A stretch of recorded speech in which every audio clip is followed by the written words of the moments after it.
Salut les amis, j'espère que vous allez bien. Moi, je vais parfaitement bien. Ce soir, on va parler de la réciprocité et sur quels principes, sur quels fondamentaux elle repose. C'est une technique puissante qui va vous permettre d'engranger un maximum de chiffre d'affaires et de bénéfices. Vous allez voir, c'est de la bombe.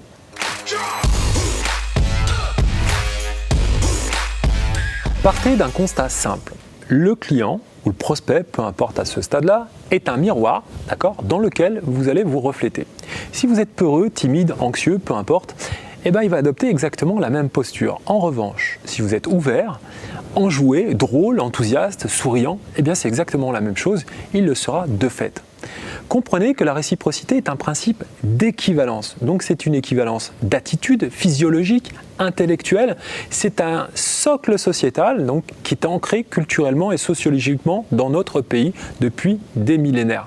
Donc quand vous serez un peu plus aguerri, faites-en même une philosophie de vie. Vous verrez, c'est fort agréable et surtout c'est très simple à mettre en œuvre. Je vous explique le mode d'emploi tout de suite. Donc pour recevoir, il faut donner. Pensez à la chanson d'Enrico Macias, donner, donner, donner, donner, donner, donner. Bon ok, je chante mal, je sais. Simplement, moi j'avais pris une habitude, j'ai fait beaucoup de B2C, je vous donne un exemple qui est concret. C'est que quand je rentrais en clientèle, donc plutôt sur les créneaux de 17h, fin de journée, surtout sur des personnes d'un certain âge, j'avais pris l'habitude d'offrir une petite pâtisserie, une bricole, en tout cas un petit chocolat, quelque chose, qui me permettait déjà de donner sans vouloir recevoir forcément, mais en tout cas avec le smile. J'arrivais, je donnais quelque chose. Si votre client est un client un peu plus corporate, évidemment, mettez un petit cadeau, une petite bricole un peu plus, évidemment, adaptée à la situation. C'est logique.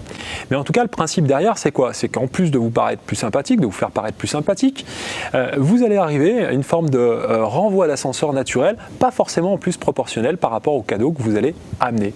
C'est-à-dire qu'en gros, l'idée sous-jacente, c'est que tout simplement, on va vous renvoyer l'ascenseur. Donc c'est ancré culturellement depuis des millénaires. Vous connaissez la phrase, tu aimeras ton prochain comme toi-même. Ben voilà, c'est quasiment religieux, c'est un principe fondamental sur lequel il faut vraiment insister. Donc la réciprocité, on va la retrouver également sur un autre plan, en tout cas sur un niveau plus émotionnel. Voilà comment s'en servir dans une technique de négociation, on va dire plutôt pure et dure. Qu'est-ce qui se passe ? Prenez l'habitude d'ouvrir très haut. Demandez une requête, en tout cas un temps alloué à un budget, un prix déraisonnable. En tout cas, essayez d'être à la limite du raisonnable. Essayez de jouer la carte du contrepoids. Qu'est-ce qui va se passer ? Ne donnez pas tout de suite derrière la possibilité à votre client de vous faire basculer, et ne basculez pas d'ailleurs, tenez cette requête le plus longtemps possible dans le temps. Essayez de vous battre en tenant cette requête, qui est à la limite du raisonnable, le plus longtemps possible. Et au dernier moment, faites une concession émotionnelle avec une phrase du type, écoutez, si je fais un pas vers vous, est-ce que vous faites un pas vers moi ?